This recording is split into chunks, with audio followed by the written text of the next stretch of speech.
थोड़ी देर बाद सियाह को होश आ जाता है, जहाँ वो देखता है कि सेकंड बॉडी उसे हील कर रही है, जहाँ वो देखता है कि सेकंड बॉडी उसे ही देख रही है। इधर सेकंड बॉडी सियाह को हील करते हुए सोचती है कि अब मेरे ऊपर से तुम्हारा कर्ज उतर गया है, जो तुमने क्वीन से मुझे बचा कर चढ़ाया था। अब सियाह सेकंड बॉडी को थैंक यू बोलता है। इसमें सेकंड बॉडी कहती है कि पहले इस एनर्जी को ठीक से ऑब्जर्व कर लो, फिर बाद में कुछ बोलना। अब सियाह उस एनर्जी को ऑब्जर्व करने लगता है, जहाँ ऑब्जर्व करते हुए वो सोचता है कि ये गोल्डन फ्रूट स्पिरिचुअल पावर से बचाता है और इसका बीज स्पिरिचुअल पावर से बचने की पावर बढ़ाता है, इसलिए अच्छा हुआ यहाँ सेकंड बॉडी थी, वरना मैं इस बीज को ऑब्जर्व नहीं कर पाता और मारा जाता। सियाह अच्छी तरह से उस फ्रूट को ऑब्जर्व कर लेता है। उसी वक्त सेकंड बॉडी को सियाह और अपनी पुरानी यादें आती है। इधर सियाह सोचता है कि अब जैसे जैसे मेरी कल्टीवेशन लेवल बढ़ेगी वैसे वैसे इस फ्रूट की पावर बढ़ जाएगी। उसी वक्त सेकंड बॉडी सियाह से कहती है कि तुमने बेहोश होने से पहले कहा था कि काश तुम्हें एक और चांस मिल जाए, तो तुम उस चांस के मिलने के बाद क्या करते। इस पे सियाह उसे छेड़ते हुए कहता है कि ऐसा होता तो मैं तुम्हें छोड़कर किसी और से शादी कर लेता।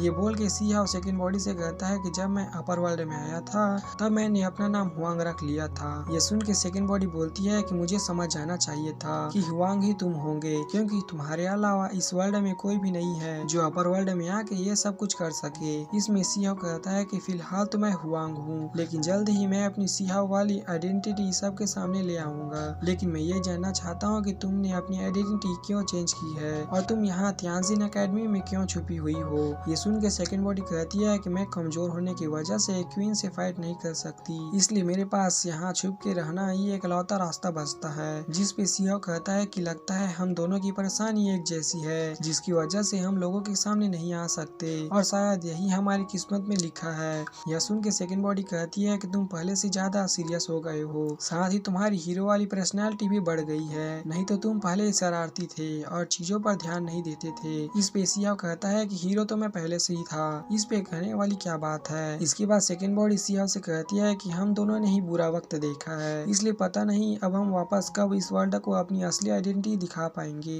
इस पे सियाह कहता है कि तुम चिंता मत करो, जब तक मैं यहाँ अपर वर्ल्ड में हूँ तो थोड़े समय में ही यह काम पूरा हो जाएगा। ये सुन के सेकंड बॉडी कहती है कि मैं होप करूंगी कि तुम इसके चक्कर में ज्यादा घमंडी ना बन जाओ और अपर वर्ल्ड में ज्यादा मुश्किलें क्रिएट ना करो। इसमें सियाह बोलता है कि ये तुम क्या बोल रही हो, मुसीबत हमेशा मेरे पीछे आती है, मैं कभी भी अपने से कोई मुसीबत क्रिएट नहीं करता। ये सुन के सेकंड बॉडी बोलती है कि कभी कभी मुझे लगता है कि मैं तुम्हें पहचानती नहीं हूँ और मुझे यह भी समझ नहीं आता कि तुम सच बोल रहे हो या झूठ। इसमें सियाह बोलता है कि तुम बहुत ज्यादा सोच रही हो, हम जल्द ही अपनी पहचान इस वर्ल्ड के सामने ले आएंगे। जहाँ सेकंड बॉडी बोलती है कि तुम्हारे अपर वर्ल्ड के एक्सपीरियंस से तो लगता है कि तुम्हारी आइडेंटिटी जल्द ही सबके सामने आ जाएगी, जिसके बाद सेलेस्टियल क्लैन तुम्हारे पीछे लग जाएगा। ये सुन के सियाह कहता है कि मैं भी अपनी आइडेंटिटी ज्यादा देर तक नहीं छुपाने वाला, एक बार मैं 3000 जीनियस बैटल जीत जाऊं तो मैं सबको अपने बारे में बता दूंगा कि मैं कौन हूँ और मेरी ताकत क्या है। इसमें सेकंड बॉडी बोलती है कि क्या तुम अपनी तारीफ करना बंद करोगे। ये सुन के सियाह कहता है कि मैंने पास्ट में सेलेस्टियल क्लैन, इमॉर्टल पैलेस और नीदरलैंड के लोगों को अपने हाथों से मारा है, ऊपर से मैं फ्यूचर में इन तीनों क्लैन को तबाह कर दूंगा और फॉरबिडन लैंड पर जाकर कुछ सीक्रेट को सुलझाऊंगा, तो फिर मैं अपनी बढ़ाई कैसे मार रहा हूँ, क्योंकि मैं जो भी सोचता हूँ वो करके दिखाता हूँ और इसका सबूत मैंने पास्ट में कई बार दिया है। इसमें सेकंड बॉडी कहती है कि ये वर्ल्ड तुम्हारी इमेजिनेशन से बहुत बड़ा है, तुम्हें लगता है कि तुम आसानी से इस वर्ल्ड के सबसे ताकतवर इंसान बन जाओगे, पर ऐसा नहीं है, क्योंकि पास्ट में एंशिएंट इमोर्टल को भी जिंदा दफना दिया था, इसलिए तुम्हें अपने आप पर घमंड नहीं करना चाहिए। ये सुन के सियाह इस बारे में और जानने की कोशिश करता है, पर सेकंड बॉडी कहती है कि मुझे इस बारे में ज्यादा कुछ नहीं पता।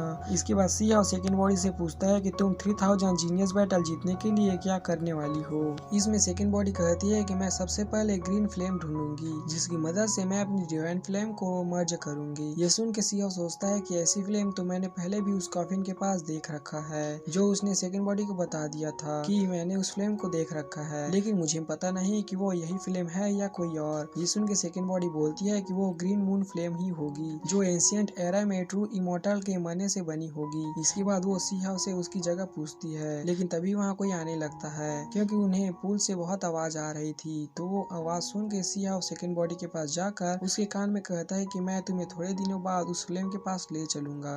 अब यह वो बोल के वो वहाँ से चला जाता है, क्योंकि आज पूल सिर्फ लड़कियों के लिए ओपन था, इसलिए अगर वो स्टूडेंट सियाह को देख लेती तो वो प्रॉब्लम हो जाती। अब सियाह वापस अपने दोजो आ गया था, जहाँ आते हुए वो सोच रहा था कि पता नहीं इस वर्ल्ड में कितनी तरह की फ्लेम फ्लेम है और वो नाइन ड्रैगन और उस कॉफिन का क्या राज है। उसी वक्त सियाओ को वहाँ पर डू बैठा हुआ दिखाई देता है, तो उसे देख कर सियाओ सोचता है कि इस बुढ़े ने काफी सेक्ट देख रखे हैं, इसलिए इसे जरूर पता होगा। अब सियाओ डू के पास जाकर उससे कहता है कि क्या तुम नाइन ड्रैगन और कॉफिन के बारे में जानते हो। ये सुन के डू गुस्सा हो जाता है और सियाओ से पूछता है कि क्या तुमने नाइन ड्रैगन्स और कॉफिन कहीं देखा है। इसमें सियाओ सोचता है कि हो सकता है डू उस कॉफिन से नफरत करता होगा, इसलिए मुझे सब कुछ छुपा कर ही रखना होगा। इसलिए वो डू से कहता है कि जब मैं तियानजिन एकेडमी में गया था तो मैंने कुछ लोगों को इस बारे में बात करते हुए सुना था, इसलिए मैं इसके बारे में जानना चाहता हूँ। ये सुन के डू कहता है कि उस कॉफिन को 3 वर्ड्स बोन कॉफिन कहते हैं। तभी डू को कुछ याद आता है जिसमें एक लड़की को ये कॉफिन और सुप्रीम पैलेस मिल गया था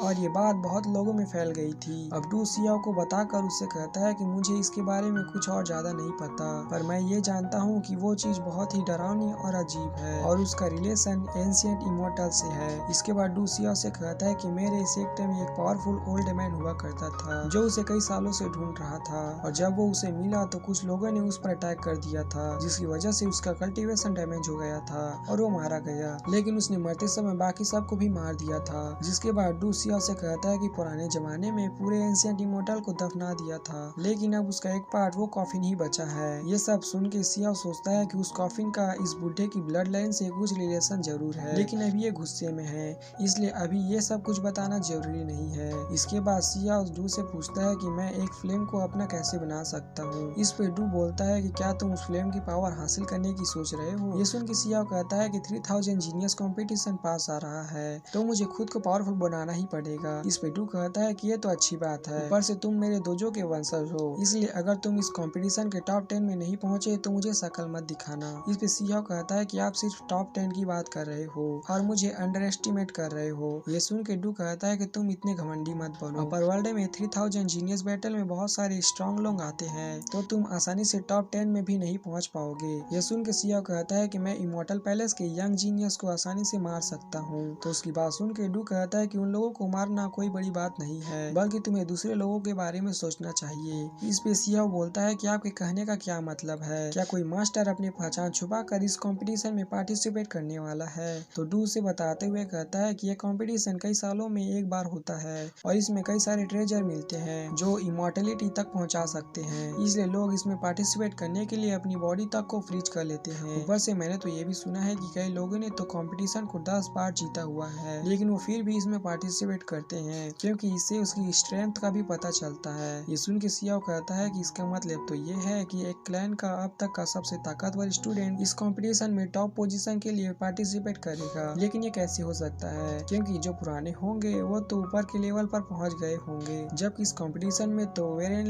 लेवल के लोग पार्टिसिपेट कर सकते हैं, तो आखिर वो लोग इसमें पार्टिसिपेट कैसे कर पाएंगे। इस पर डू कहता है कि वो लोग जानबूझकर अपने डिवाइन फ्लेम लेवल को डिस्ट्रॉय करके वेरिएबल लेवल पर आ जाते हैं, और कुछ लोग तो ऐसा कई बार कर चुके हैं क्योंकि इससे उसके अगले लेवल का फाउंडेशन बहुत ही स्ट्रॉन्ग हो जाता है। ये सुन के सियाओ गुस्से में कहता है कि चाहे वो लोग कितने भी एक्सपीरियंस क्यों ना हो, लेकिन मैं उन्हें दिखा दूंगा कि सबसे ताकतवर तो मैं ही हूँ। इस पर डू कहता है कि मेरे दोजो के वंशज बनने की तुम्हारी अंदर सारी खूबियाँ हैं। इसके बाद डू सियाओ से बोलता है कि तुम्हें अगर रेयर फायर टाइप फ्लेम मिल गई तो तुम्हें कई सारी फायर टेक्निक सीखने की जरूरत नहीं पड़ेगी, लेकिन तुम्हें उस फायर को काबू करने के लिए उनसे बात करना होगा। इसके बाद डू सियाओ को एक ट्रांसलेटर टेक्निक दे देता है जिसकी मदद से सियाओ फ्लेम से कम्युनिकेट कर पाएगा। अब डू सियाओ से कहता है कि मैं तुम्हारे लिए एक रेड स्काई फ्लेम ढूंढने की सोच रहा था, लेकिन अगर तुम्हें फ्लेम मिल ही गई है तो मैं तुम्हारे काम में इंटरफेयर नहीं करूंगा।